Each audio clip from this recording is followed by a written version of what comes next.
Okay, so dear students, अब हम exercise 5.2 का क्वेश्चन नंबर 5 शुरू कर रहे हैं। फर्स्ट 4 क्वेश्चंस और बेसिक ऑफ डिफरेंशिएशन के लिए इस एक्सरसाइज का फर्स्ट पार्ट देखिए, उसे ज़रूर देखें। आपको उसमें फार्मूले समझ आएंगे, मैंने फार्मूले एक्सप्लेन किए हैं। तो ये है हमारा 5th क्वेश्चन जो मैंने यहाँ पर लिख लिया है। अब इसमें हम क्या करेंगे, differentiating both side with respect to x. आपको मिल जाएगा dy upon dx d upon dx of sine ax plus b upon cos cx plus b। ठीक है। अब ये जो फॉर्मूला, ये जो क्वेश्चन है बच्चों, ये हमारा u अपॉन v की फॉर्म में है। ये न्यूमरेटर u हो गया, डिनोमिनेटर v हो गया। तो यहाँ पर हम क्वेश्चन फार्मूला यूज़ करेंगे। सो क्वेश्चन फार्मूला क्या होता है, देखिए, ये है आपका question formula. Differentiation of u upon v is equal to v into differentiation of numerator that is u dash minus u into differentiation of v dash v upon v square. Differentiation को dash से भी denote किया जाता है। ठीक है। सो ये formula हम यहाँ पर लगा देंगे। देखो क्या मिलेगा आपको, is equal to denominator cos cx plus b, cx plus d है बच्चों, इसको करेक्शन कर लीजिएगा। It is cx plus d into differentiation of numerator that is u dy dx of sine of ax plus b minus numerator sine of ax plus b into differentiation of denominator that is cos cx plus d whole divided by square of the denominator that is cos of cx plus d का whole square. ठीक है। अब हम इसको solve करते हैं। Is equal to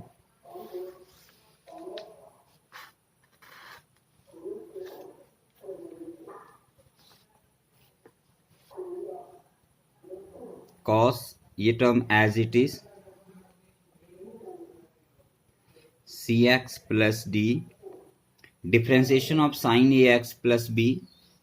तो sine x की डिफरेंशिएशन cos होती है, तो हम यहाँ पर cos लिख देते हैं, लेकिन x की जगह पर यहाँ पर क्या है, ax प्लस b है। तो by chain rule ax plus b की फिर से डिफरेंशिएशन होगी, तो हम dy dx of ax plus b लिख देते हैं, minus sine of ax plus b as it is into differentiation of cos. Cos की डिफरेंशिएशन माइनस साइन होती है, तो माइनस साइन लिखते हैं और साथ में इसका एंगल लिख देते हैं cx plus d। But in place of x हमारे पास x के साथ डिफरेंशिएशन है, लेकिन यहाँ पर x नहीं है, यहाँ पर cx प्लस d है। तो जो x की जगह पर होता है उसकी फिर से डिफरेंशिएशन होती है। फर्स्ट पार्ट जरूर देखें मेरा इस वीडियो का, सो दैट कि आपको ये समझ आ सके कि ये चेन रूल क्या है। Divide by square of denominator, इसे आप इस तरह से लिख सकते हैं cos square cx plus d। ठीक है। अब हम आगे चलते हैं। Is equal to cos cx plus d as it is cos of ax plus b as it is into ax plus b की डिफरेंशिएशन, ax की डिफरेंशिएशन a हो जाएगी प्लस b की डिफरेंशिएशन 0 हो गई। ठीक है। माइनस इंटू माइनस प्लस आ गया, sine of ax plus b as it is और sine of cx plus d as it is और D by D x of C x plus D जो है आपकी सी हो जाएगी, divide by cos square C x plus D. अब इसको थोड़ा और आगे आप सॉल्व कर सकते हैं, इज इक्वल टू डिनोमिनेटर से फर्स्ट टर्म को भी डिवाइड कर दो और सेकंड टर्म को भी, तो a प्लस जीरो तो a हो गया, तो a को आप स्टार्टिंग में लिख दीजिए, ये आ जाएगा a cos c x plus d into cos a x plus b whole divide by cos square C x plus d plus ये c इसको स्टार्टिंग में लिख दीजिए, c into sine of A x plus b into sine of C x plus d whole divide by cos square C x plus d. ठीक है, first term को भी divide कर दिया हमने और सेकंड को भी, जो डिनोमिनेटर है सेपरेट कर दिया इनको। अब यहाँ पर देखिए cos of C x plus d से कॉस स्क्वायर सी एक्स प्लस डी की एक पावर कैंसिल हो जाएगी, 1 रह जाएगी। और सेकंड केस में कोई भी पावर कैंसिल नहीं होगी, लेकिन थोड़ा सा सॉल्व हो जाएगा। एंगल देख लेना है आपने, ठीक है। यहाँ पर कॉस का angle a x plus b है, यहाँ पर सी एक्स प्लस डी है, तो ये कैंसिल नहीं होंगे, सेम एंगल वाले टी रेशो कैंसिल होंगी। तो फर्स्ट टर्म में आपके पास रह जाएगा ए cos a x plus B, और यहाँ पर कॉस रह गया डिनोमिनेटर में, जो 1 अपॉन कॉस है, तो 1 अपॉन कॉस सीकेंट होता है, तो आप इसे secant C x plus D लिख सकते हैं, plus C as it is, sine of A x plus B as it is आ जाएगा। ठीक है, sine of A x plus B as it is आ गया। अब sine of C x plus D है, नीचे कॉस स्क्वायर सी x plus D है, तो कॉस स्क्वायर का एक कॉस साइन के साथ कंबाइन करके साइन अपॉन कॉस टेन हो जाएगा, tan of C x plus d. ठीक है, और इनटू एक कॉस आपके पास रह जाएगा, जिसे आप लोग सिकेंट सी एक्स प्लस डी लिख सकते हैं, सिकेंट सी एक्स प्लस डी। ठीक है, तो एक स्टेप अगर आप चाहें तो सिकेंट सी एक्स प्लस डी, सिकेंट सी एक्स प्लस डी कॉमन भी कर सकते हैं, और ना चाहें तो यहाँ पर आप इसका आंसर भी रख सकते हैं। So that's about this question. Now let's start the next question. Okay, so ये क्वेश्चन नंबर 6 है, y cos x cube sine square x power 5। ठीक है, तो ये यहाँ पर हम लोग देखो u इंटू वी का प्रोडक्ट रूल जो है डिफ्रेंशिएशन का, वो यूज करेंगे। So differentiating both side direct भी लिख सकते हैं आप लोग, d y upon d x is equal to d upon d x of cos x cube into sine square x power 5। अब प्रोडक्ट रूल यूज होगा, इसको हम u मान लेंगे, इसको हम v मान लेंगे। तो कैसे करेंगे देखिए। ओके, सो डियर स्टूडेंट्स, ये होता है हमारे पास product rule, D by D x of U V, अगर दो फंक्शन का प्रोडक्ट है। So differentiation of first function into second function plus first function into differentiation of second function. First video में मैंने डिटेल में समझाया है आपको कि कैसे इसको किया जाता है, सो प्लीज़ उस वीडियो को ज़रूर देखें, सभी क्वेश्चन आपको समझ आएंगे। ओके, सो इसको यूज़ करते हैं हम लोग, इसको यूज पोज कर लेते हैं कॉस एक्स क्यूब को। इस बात का ध्यान रखेंगे, यहाँ पर ये क्यूब इस एंगल का क्यूब है, कॉस का क्यूब नहीं है। और यहाँ पर ये साइन स्क्वायर है, ये साइन का स्क्वायर है, और यहाँ एंगल एक्स पावर 5 है, तो इसे वी मान लेंगे। तो ये रूल लगाने पर हमें मिल जाएगा, यहाँ पर देखो, this implies d y upon d x is equal to, पहले कॉस एक्स क्यूब की डिफ्रेंशिएशन क्या करेंगे, d upon d x of cos x cube, ठीक है, multiply by second function as it is लिख देंगे, sine square x power 5 plus, अब first function को एज इट इज लिख देंगे, कॉस एक्स क्यूब, और सेकेंड की डिफ्रेंशिएशन कर देंगे, d by D x of sine square x power 5। ठीक है, ओके। अब कॉस एक्स क्यूब की डिफ्रेंशिएशन करनी है, देखो, तो कॉस की डिफ्रेंशिएशन होती है माइनस साइन, ठीक है, एंगल है इसका एक्स क्यूब, लेकिन इन प्लेस ऑफ x यहाँ पर x क्यूब है, तो इसकी फिर से डिफ्रेंसिएशन होगी, तो ये हो जाएगा d/dx ऑफ x क्यूब, ठीक है, into sine square x power 5 as it is, sine square x power 5, इसको डिफ्रेंशिएट नहीं करना है, इस बात का ध्यान रखेंगे, plus cos x cube into differentiation of sine square x power 5।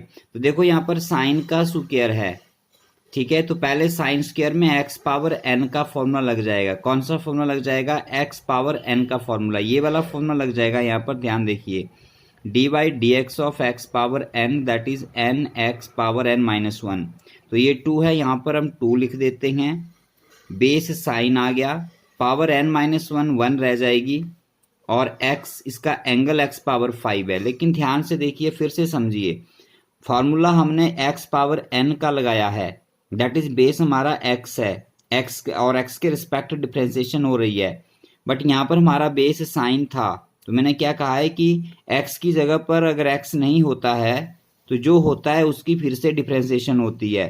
तो यहाँ पर x की जगह पर हमारे पास साइन है, तो हम लोग यहाँ पर साइन x पावर 5 की फिर से डिफ्रेंशिएशन करेंगे, ठीक है। हमने पावर को डिफ्रेंशिएट करके फॉर्मूला लगा दिया, लेकिन हमने फॉर्मूला x का लगाया था, तो यहाँ पर x नहीं है, x की जगह हमारे पास साइन है, तो साइन की फिर से डिफ्रेंशिएशन होगी, एंगल चेंज नहीं होगा, एंगल साइन x पावर 5 रहेगा, ठीक है। अब आगे चलते हैं, देखिए is equal to minus sine X cube as it is आ जाएगा,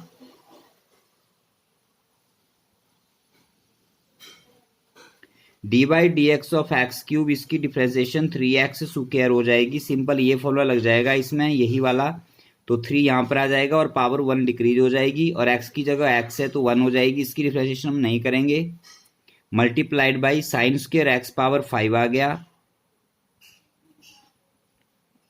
प्लस, ठीक है, इस 2 को हम पहले लिख लेते हैं, कॉस एक्स क्यूब लिख लेते हैं as it is, sine x power 5 लिख लेते हैं एज इट इज। अब हम डिफ्रेंशिएट करते हैं साइन एक्स पावर 5 को, तो पहले साइन की डिफ्रेंशिएशन होगी, देखो साइन की डिफ्रेंशिएशन कॉस हो जाएगी, एंगल आपका एक्स पावर 5 है, लेकिन हमने डिफ्रेंशिएशन की साइन एक्स की, जो होती है कॉस एक्स, ठीक है, sign x power 5, x power 5 को भूल जाओ थोड़ी देर के लिए, हम लोग साइन एक्स की डिफ्रेंसिएशन करते हैं, साइन एक्स की डिफ्रेंसिएशन कॉस एक्स होती है, लेकिन यहाँ एक्स की जगह पर एक्स पावर 5 है, तो एंगल एक्स पावर 5 ही रहेगा, लेकिन एक्स की जगह कुछ और था, तो जो एक्स की जगह पर है उसकी फिर से डिफ्रेंसिएशन होगी, तो हमने d/dx ऑफ एक्स पावर 5 लिख दिया, ठीक है। अभी सारी डिफ्रेंसिएशन हमारी हुई नहीं है, तो ये आ गया sign X cube 3x square sine square x power 5 plus 2 cos x cube sign x power 5 cos x power 5 d/dx of x power 5 का 5x पावर 4 हो जाएगी डिफ्रेंसिएशन, फिर से वही पावर वाला फॉर्मूला लग जाएगा।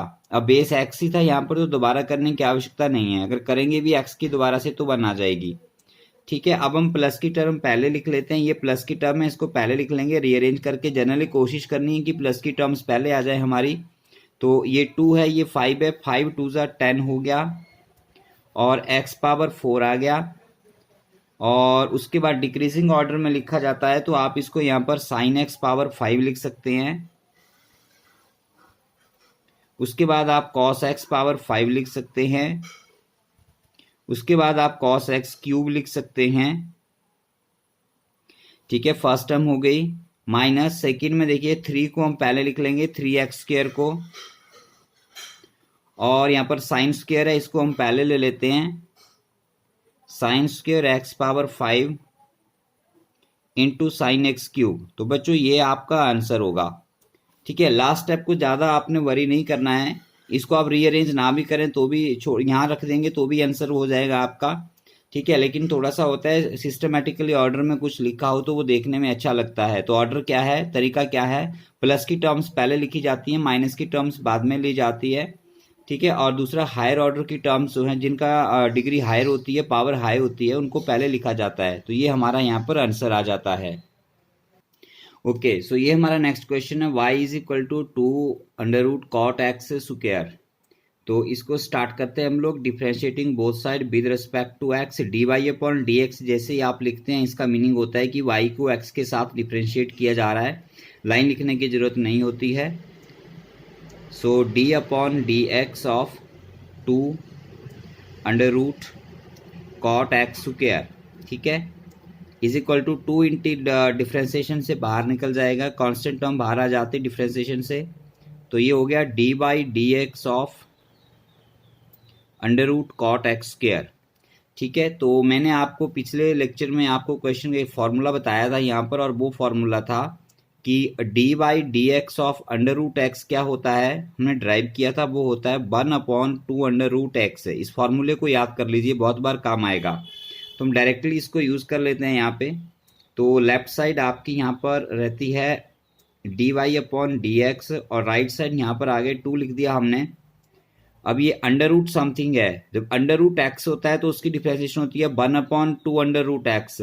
अब यहाँ x की जगह पर कुछ और है, तो जो है उसको x मानकर डिफ्रेंसिएशन कर दीजिए, तो इसका आंसर हो जाएगा 1/2√x, लेकिन x नहीं है यहाँ पर है cot x²। तो ये इसकी डिफ्रेंसिएशन हो जाएगी, लेकिन ये अभी बच्चों पूरी नहीं हुई है। क्यों? क्योंकि हमने तो फॉर्मूला √x का लगाया था, लेकिन यहाँ पर तो x की जगह पर कुछ और है, तो जो x की जगह पर होता है उसकी फिर से डिफ्रेंसिएशन हो जाती है, इसे हम चेन रूल कहते हैं। तो x की जगह पर हमारे पास अब रह गया है cot x²। इस बात का ध्यान रखेंगे, हमने फॉर्मूला √x का लगाया, लेकिन यहाँ पर x नहीं था, cot x² था। थोड़ी देर के लिए इसको x मान लिया और x मान के हमने फॉर्मूला लिख दिया, लेकिन x की जगह पर जो था हमने वही लिखा, तो d/dx ऑफ cot x² हो गया। ठीक है, अब यहाँ 2 से 2 कैंसिल हो गया, आपके पास रह गया 1/cot x²।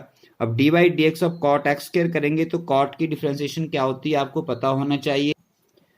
First part of this video जो है उसमें मैंने आपको सारी डिफ्रेंसिएशन बताई हैं, आपने नोट भी की होंगी, तो अपनी कॉपी देखिए, याद है तो ठीक है, नहीं तो लर्न कीजिए। cot की जो डिफ्रेंसिएशन है वो होती है आपके पास माइनस, तो ये मल्टीप्लाई हो रही है यहाँ पर, तो आपको ये ब्रैकेट में लिखनी है अथर्व नो माइनस। cot की डिफ्रेंसिएशन होती है minus cosecant square x, minus cosecant square x। अब ध्यान रखेंगे, फिर से चेन रूल का बच्चों पूरा ध्यान रखना है। हमने d/dx ऑफ cot x का फॉर्मूला हमें पता है, हमें cot का फॉर्मूला लगाएंगे हम पहले। cot का फॉर्मूला होता है डिफ्रेंसिएशन का कॉसिकेंट स्क्वायर x, तो हम इसको लिख देंगे minus cosecant square x, but in place of x हमारे पास x² है तो x² लिखेंगे, लेकिन अब समझ आ गया होगा x² की फिर से डिफ्रेंसिएशन होगी। ठीक है, तो ये क्या बन जाएगा, देखो माइनस इंटू प्लस माइनस बाहर आ जाएगा, यहाँ पर आ गया ये cosecant square x² upon cot x² into d/dx of x² है, x² की डिफ्रेंसिएशन 2x हो गई। ठीक है, x² की डिफ्रेंशिएशन 2x होगी, ये तो अब आपको आ ही जानी चाहिए। और इसको अब थोड़ा सा और आगे आप सॉल्व कर सकते हैं अगर करना चाहें तो। वो जो डिस्टर्बेंस हो जाती है बीच में थोड़ा, तो भूल जाता हूँ मैं। ये यहाँ पर अंडर रूट है, इस cot के साथ अंडर रूट है, तो इसको ठीक कर लें। ठीक है, तो ये आ गया minus cosecant square x² upon √cot x²। ठीक है, आप चाहें तो यहाँ पर इसका आंसर छोड़ भी सकते हैं, और अगर थोड़ा सा और सॉल्व करना चाहें सिंपलीफाई तो कर सकते हैं। Let us simplify it on the next page. Okay, so next page पे हम इसको थोड़ा सा और सॉल्व करना चाहें तो कर सकते हैं आप इसको। इज इक्वल टू -2x लिख लीजिए अपॉन कॉसिकेंट स्क्वायर को डिनोमिनेटर में लाएंगे, तो ये आपका साइन स्क्वायर हो जाएगा और एंगल आपका x² रहेगा, क्योंकि कॉसिकेंट होता है 1/sin। साइन और कॉसिकेंट एक दूसरे के रेसिप्रोकल है, तो ये हो जाएगा साइन स्क्वायर x², और ये जो अंडर रूट है इसको आप लिख सकते हैं, cot होता है cos upon sine, cos upon sine, angle यहाँ पर x² है तो सेम वही रहेगा। ठीक है, अब हम इसको थोड़ा और आगे सॉल्व करते हैं। We are trying to find the answer जो बुक में दिया गया है। सो इसको आप sin x² से मल्टीप्लाई कर दो, और साइन एक्स स्क्वायर से डिवाइड भी कर दो, साथ में इसको 2 से मल्टीप्लाई कर दो और 2 से डिवाइड भी कर दो, ठीक है। तो ऐसा करने से क्या हुआ देखो, -2x एज इट इज रहा, sine square x square as it is रहा, ठीक है। अब ये जो यहाँ पर है हमारे पास देखो, ये ऊपर बन गया 2 into cos x square into sine x square, ऊपर बन गया आपके पास 2 into sine x square cos x square, लिख सकते हैं 2 into sine x square cos x square, इसका under root divide by denominator, denominator में बन गया 2 into sine x square whole square का अंडर रूट, ठीक है। This is equal to -2x as it is upon sine square x square as it is, 2 sine x square cos x square. हम यहाँ पर formula लगा देते हैं बच्चों साइन 2a का, ये आपको आना चाहिए। साइन 2a का फॉर्मूला होता है 2 साइन a कॉस a, तो हमने इसको रिवर्स में लगाया फॉर्मूला, उल्टा फॉर्मूला लगा दिया 2 sine a cos a, 2 sine a cos a, angle अगर सेम हो तो उसको a मान लीजिए, तो ये 2 साइन a कॉस a हो गया, जो कि साइन 2a हो जाएगा, sine into double of the angle, तो रहेगा अंडर रूट में ही, तो ये बन गया sine into double of the angle, angle आपका एक्स स्क्वायर है तो ये हो गया साइन 2x स्क्वायर, ठीक है। और डिवाइड, इसका डिवाइड जब आप करेंगे तो 2 का अंडर रूट तो अंडर रूट 2 रहेगा, और sine x square whole square है, इसका अंडर रूट से स्क्वायर कट जाएगा, तो ये बच जाएगा साइन एक्स स्क्वायर, ठीक है। So this is equal to, इस अंडर रूट 2 को आप ऊपर ले जाएंगे और ये स्क्वायर की ये पावर 1 जो है वो यहाँ पर साइन एक्स स्क्वायर से कैंसिल हो जाएगा, तो रूट 2 ऊपर जाएगा, तो आप इसको लिख सकते हैं 2 अंडर रूट 2x, ये ऊपर चला गया न्यूमरेटर में, और डिनोमिनेटर में यहाँ पर रह गया आपके पास साइन एक्स स्क्वायर, और अंडर रूट में रह गया आपके पास साइन 2x स्क्वायर। तो ये आपके पास बच्चों बुक का आंसर आ गया जो बुक में दिया गया है, ठीक है। So let's move ahead, let's solve the question number 8 now. Okay बच्चों, तो हम क्वेश्चन नंबर 8 सॉल्व कर रहे हैं। तो अब मैं चाहूँगा कि मैं सॉल्व तो इसको करूँगा यहाँ पर, बट मैं चाहूँगा कि अगर आपको ये समझ आ गया है तो आप वीडियो को यहाँ पॉज करें और इसको अपने आप सॉल्व करें, और सॉल्व करने के बाद वीडियो प्ले करके देखें कि क्या आंसर सेम आया है, या जैसे मैंने सॉल्व किया है आपने भी वैसे ही सॉल्व किया, या अगर आपका आंसर मैच नहीं कर रहा है तो try to find out your mistake, ठीक है। So pause the video and solve this question yourself. Okay, so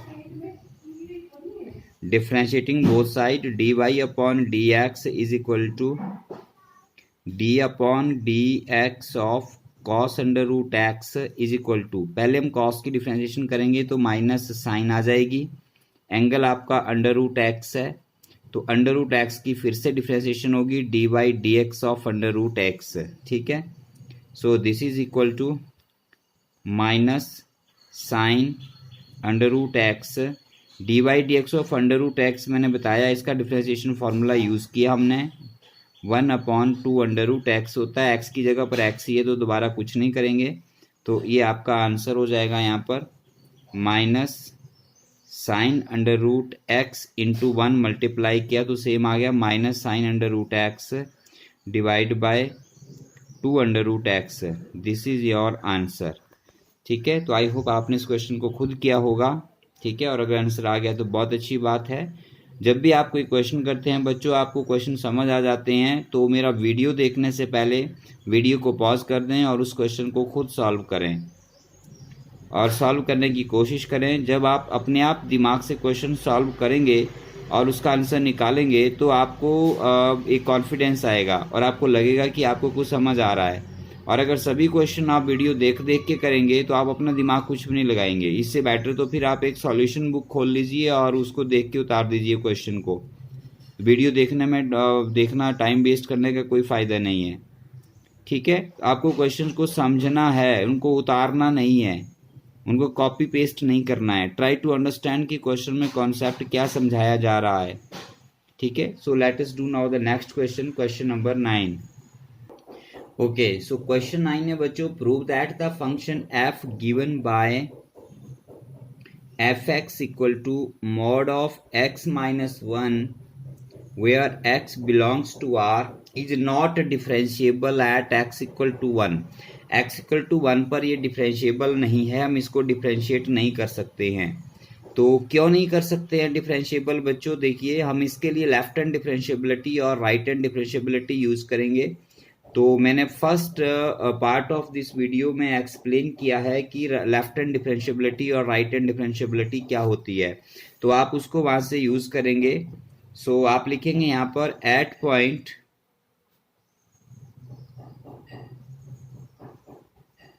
x equal to one,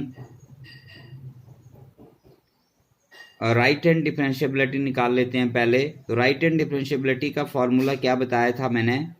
formula आना चाहिए आपको, limit h tending to zero f of c plus h था, तो c point हमारा 1 है, तो ये 1 प्लस एच हो जाएगा, minus f of c that is F of 1 upon h।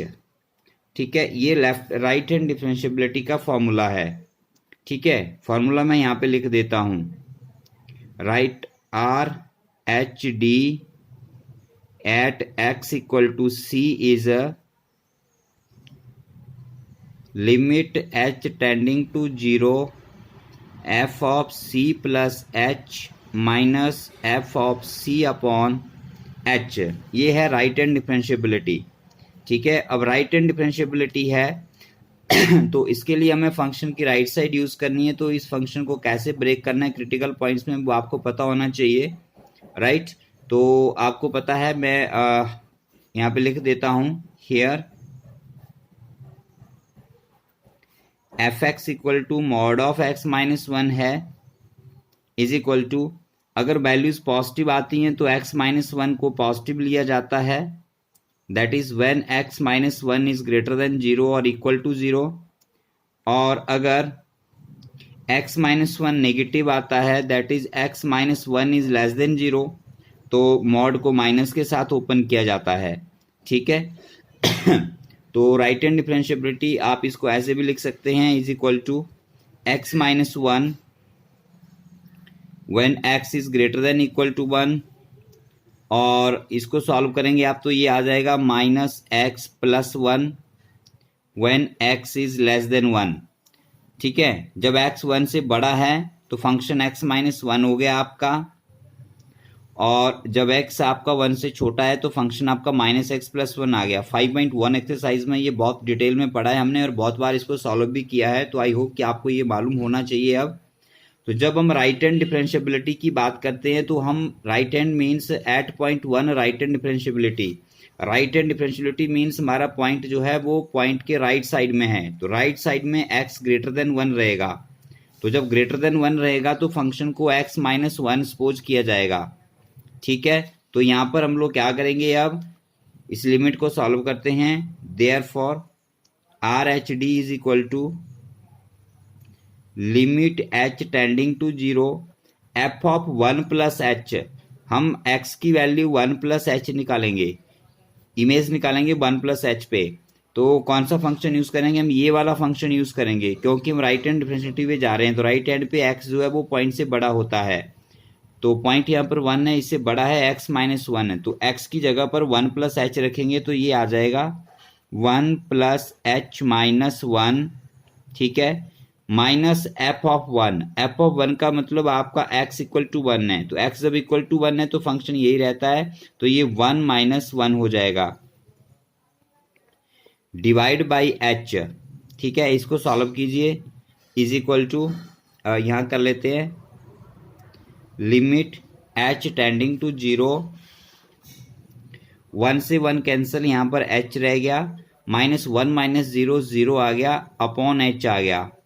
ठीक है, h माइनस जीरो h आ गया, h से h कैंसिल वन आ गया, तो आपके पास आ गया limit h tending to zero one, और वन इंडिपेंडेंट ऑफ h है तो इस लिमिट का आंसर वन आ गया, कांस्टेंट फंक्शन है। ठीक है, अब इसी तरह से हम लोग लेफ्ट हैंड लिमिट यूज करेंगे, लेफ्ट हैंड डिफरेंशिएबिलिटी निकालेंगे। लेफ्ट हैंड डिफरेंशियलिटी का फॉर्मूला क्या होता है आपको पता होना चाहिए। उसका फॉर्मूला मैं यहाँ पे लिख देता हूं, limit h tending to 0 f of c minus h minus f of c upon minus h। ये होता है लेफ्ट हैंड डिफरेंशियबिलिटी का फॉर्मूला। ठीक है, तो पॉइंट c हमारे पास यहाँ पर 1 है, तो c की जगह हम 1 लिखते जाएंगे, तो ये हो जाएगी limit h tending to 0 f of 1 minus h minus f of c that is f of 1 upon minus h। ये फर्स्ट वीडियो में मैंने डिटेल में समझाया है, उसको जरूर देखें अगर समझ नहीं आ रहा है, और समझ आ रहा है तो उसे देखने की आवश्यकता नहीं है। लिमिट h टेंडिंग टू 0, अब 1 माइनस h है, यहाँ पर लेफ्ट हैंड की बात कर रहे हैं। लेफ्ट हैंड का मतलब है हम पॉइंट से लेफ्ट साइड में हैं। जब पॉइंट से लेफ्ट साइड में होंगे तो x लेस देन 1 होगा। जब x लेस देन 1 है आपका, तो फंक्शन आपका माइनस एक्स प्लस 1 रहेगा, माइनस एक्स प्लस 1। यहाँ पर हम x की वैल्यू जो है वो 1 माइनस h पुट करेंगे, तो अब हम फंक्शन ये कंसिडर करेंगे। ठीक है, तो f ऑफ 1 माइनस h क्या हो जाएगा, माइनस इंटू एक्स, एक्स की वैल्यू रख देंगे 1 माइनस h प्लस 1। ठीक है, minus f of 1, f of 1 फिर से x इक्वल टू 1 है, और x इक्वल टू 1 पर फंक्शन आपका x माइनस 1 ही रहता है। So divide by minus h, यहाँ पर माइनस h आएगा। ठीक है, इसको सॉल्व कीजिए। Limit h tending to 0 minus 1 plus h plus 1 minus 0 upon minus h। 1 से माइनस 1 कैंसिल, h रह गया, h माइनस 0 h आ गया, आपके पास आ गया। यहाँ पर देखो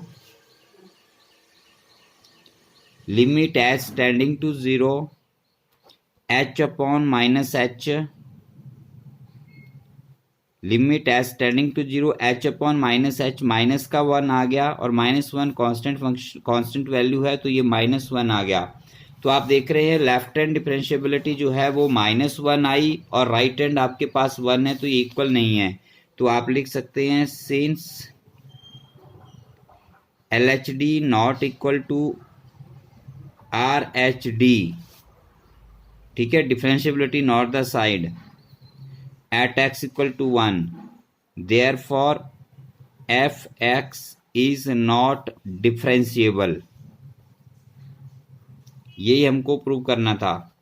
सिमिलरली हमारे पास एक और क्वेश्चन नंबर 10 है, वो भी ऐसे ही होगा, तो उसको सॉल्व करने की कोशिश कीजिए। नहीं होता है तो मैं उसको यहाँ पर करके दिखा देता हूँ आपको। ठीक है, till then pause the video. So this is the question of greatest integer function, और कहा गया है कि prove that it is not differentiable at point x equal to 1 and x equal to 2। तो पहले हम पॉइंट 1 पर चेक कर लेते हैं, सेम वैसे ही करेंगे इसको भी हम। पहले लेफ्ट हैंड डिफरेंशिएबिलिटी निकाल लेते हैं। लेफ्ट हैंड डिफरेंशिएबिलिटी का फॉर्मूला अभी लिखा हम लोगों ने, limit h tending to 0 f of c minus h minus f of c upon h होता, माइनस h होता है, लेफ्ट हैंड में माइनस h आता है। ठीक है,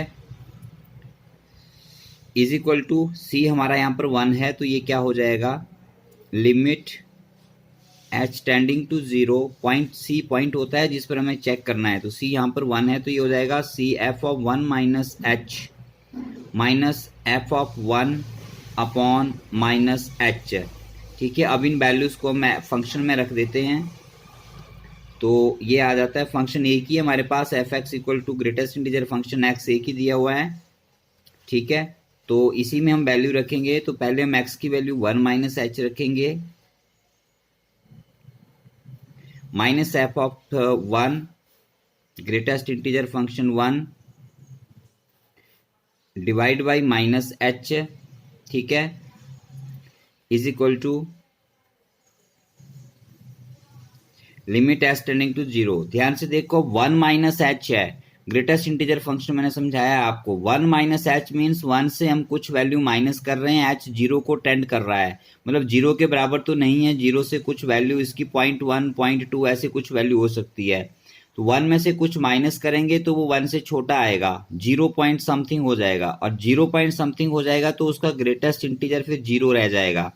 तो ये आ जाएगा 0 माइनस 1 अपॉन माइनस एच, ठीक है।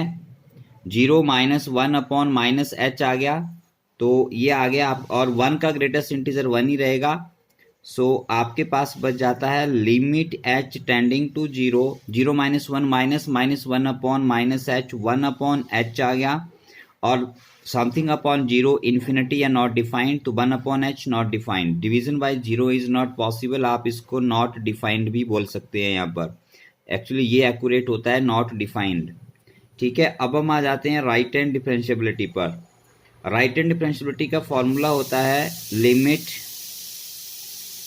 H tending to 0 f of c plus h minus f of c upon h, ठीक है। सी हमारे पास यहाँ पर 1 है जिस पॉइंट पर हम कैलकुलेट कर रहे हैं, तो आप इसको लिख देंगे limit H tending to 0 f of 1 plus h minus f of 1 upon h. अब हम x की वैल्यू 1 प्लस एच रखेंगे, ठीक है। तो इस वैल्यू को रखिए, limit H tending to 0 1 plus h value put कीजिए फंक्शन में। फंक्शन ग्रेटेस्ट इंटीजर फंक्शन है, तो x की जगह आप 1 प्लस एच रख देंगे, minus f of 1 greatest integer of 1 divide by H, ठीक है। 1 प्लस एच का ग्रेटेस्ट इंटीजर 1 ही रहेगा। कैसे रहेगा? क्योंकि 1 प्लस एच 1 में स्मॉल क्वांटिटी ऐड करेंगे तो 1 पॉइंट समथिंग आएगा। जब 1 पॉइंट समथिंग आ रहा है तो हमारे पास ग्रेटेस्ट इंटीजर 1 ही रहेगा, ठीक है। ये ग्रेटेस्ट इंटीजर का प्रीवियस एक्सरसाइज का क्वेश्चन नंबर 19 है, जिसमें मैंने ग्रेटेस्ट इंटीजर को पूरा डिटेल में समझाया है, तो उसको जरूर देखें अगर समझ नहीं आ रहा है तो। और 1 का ग्रेटेस्ट इंटीजर 1 ही रहेगा, डिवाइड बाई एच, ठीक है। तो ये आ गया आपके पास 1 माइनस 1 बच्चों 0 हो गया। Limit H tending to 0 0 upon h, और 0 अपॉन समथिंग 0 होता है, तो limit H tending to 0 of 0, तो 0 को क्या लिमिट लगाओगे आप, वो 0 ही आ जाएगा। तो राइट हैंड डिफरेंशिएबिलिटी 0 आ रही है और left hand differentiability not defined आ रही है, तो ये दोनों बराबर नहीं है, ठीक है। Here left hand differentiability not equal to right hand differentiability at x equal to 1, therefore fx is not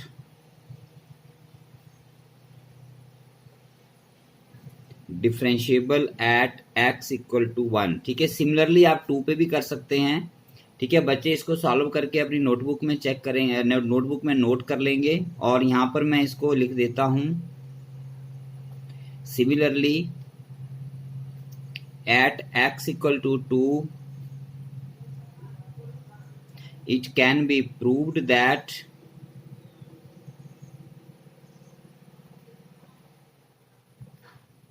fx is not differentiable,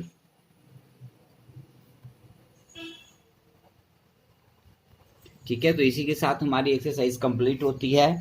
एक बार देखिए, समझिए, नहीं समझ आता है तो उसको भी ध्यान से देखिए, and then try to solve the questions. Okay, thank you.